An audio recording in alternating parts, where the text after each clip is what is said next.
Hamjambo nyote asubuhi ya leo. Hamjambo tena. Well, ladies and gentlemen, let me begin by just saying what a great pleasure it is to join you this morning as we flag off the maiden crude oil export. Indeed, as has been said by many of the speakers today, in the history of any nation, there are special moments and seminal events that mark a turning point in the destiny of a country. Today's event, the first export of crude oil by our nation, therefore marks a special moment in our history as a people and as a country. The history of oil and gas exploration in Kenya dates back to 1937, when the first attempts at extraction of commercially viable deposits were made. While these initial attempts were unsuccessful, Kenya's potential for oil and gas had been established. Undeterred as a nation, we continued with the exploration efforts and the knowledge that the rich potential lying beneath the soils of our nation holds the key for greater development and prosperity for all our people. Indeed, our efforts came to fruition in 2012 when we discovered commercially viable deposits of oil in the South Lokichar Basin in Turkana County. And with that discovery, Kenya began her march towards becoming an oil-producing nation.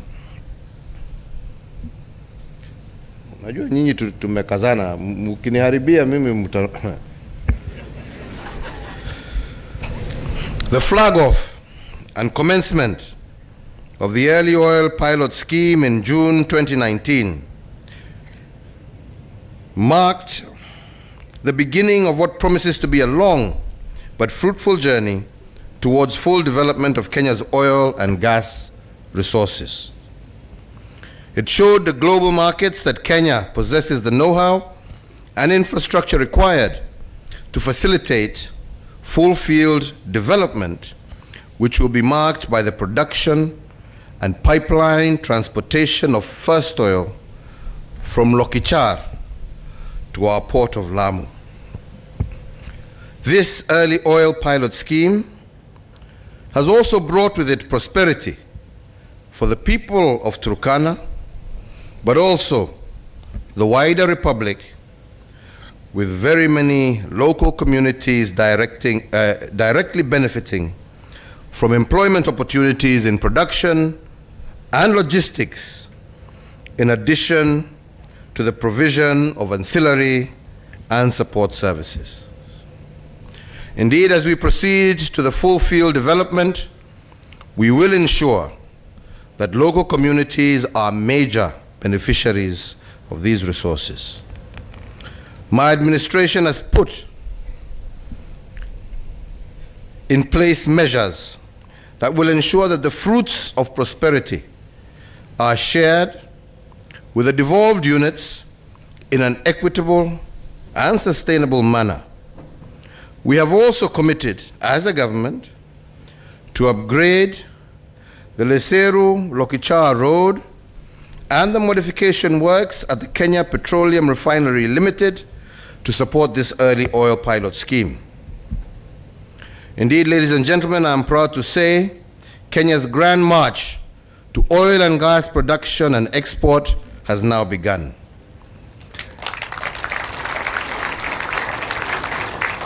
The flagging off of this maiden consignment represents a new dawn, not just for Kenya, but also for our region, and the beginning of a new era of greater prosperity for all Kenyans. This greater prosperity must, however, be jealously protected. And in this regard, I wish to underscore the government's unshakable commitment to sustainable development. We will ensure that Kenya's natural resources are utilized in a manner that yields maximum dividends today, but without compromising the interests of future generations. As we seek to fully harness our land-based natural resources for the benefit of Kenyans, my administration simultaneously is building our national capacity to take full advantage of our vast ocean resources. Many will recall that last month we signed an agreement with the Mediterranean Shipping Company, a shareholder in our Kenya National Shipping Line, which will revive the Kenya National Shipping Line as a national carrier. The renewal of the shipping and logistics sector will enable Kenya to participate more fully in the regional and global maritime transport value chains. And this, I believe, will create more than 50,000 new jobs in the medium term and make our imports cheaper and our exports that much more competitive. Further, through the Mediterranean Shipping Company, the Kenya National Shipping Line will gain access to more than 500 ports across the world. This will enable us to ship our oil and other exports through our national carrier and to get many, many more of our young people working in the maritime industry.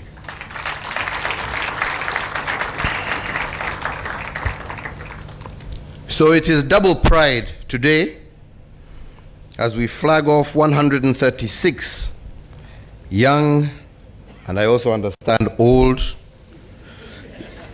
Kenyan seafarers out of an already recruited group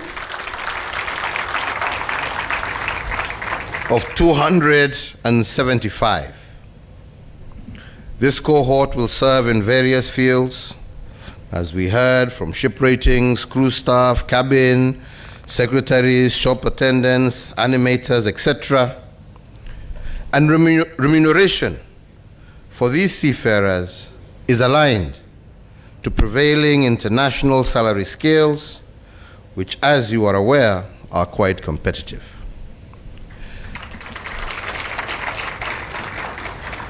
I can happily disclose that the lowest salary of these seafarers will be a minimum of Kenya shillings 85,000 per month.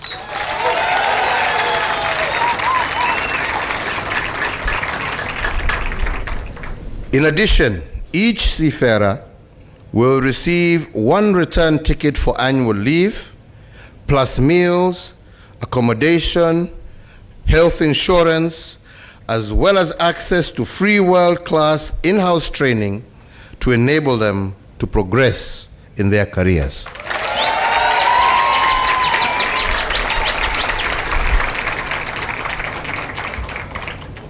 For the seafarers we are flagging off today, I urge you, na nawaomba, actually not urge, ni kuomba na waomba, na msimame jameni kwa sababu mimi na waomba to use this unique opportunity wisely. Use your skills and your earnings to contribute to the growth of your families, your communities, and the country at large.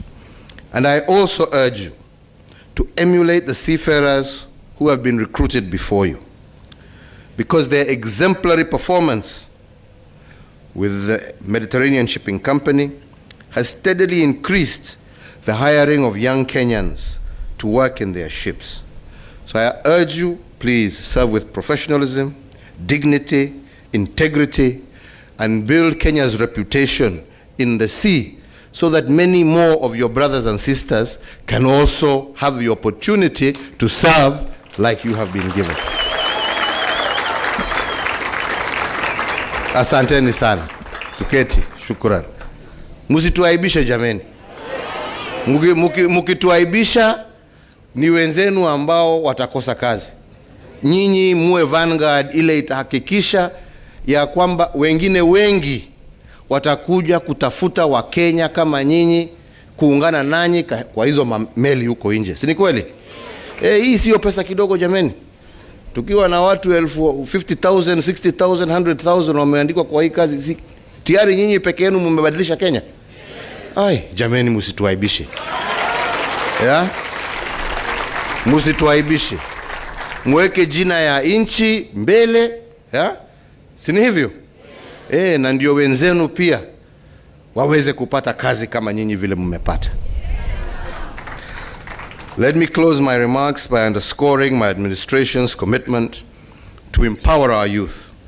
And we will continue to explore more opportunities for our youth to spread their wings and to develop their talents and to earn decent livelihoods. And that is why I call upon all Kenyans, and in particular our youth, to support government's efforts to build a strong economy.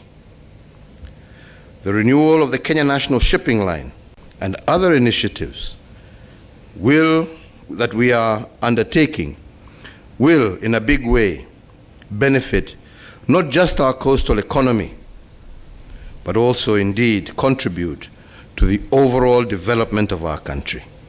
Let us all pull together for the greater good of our people.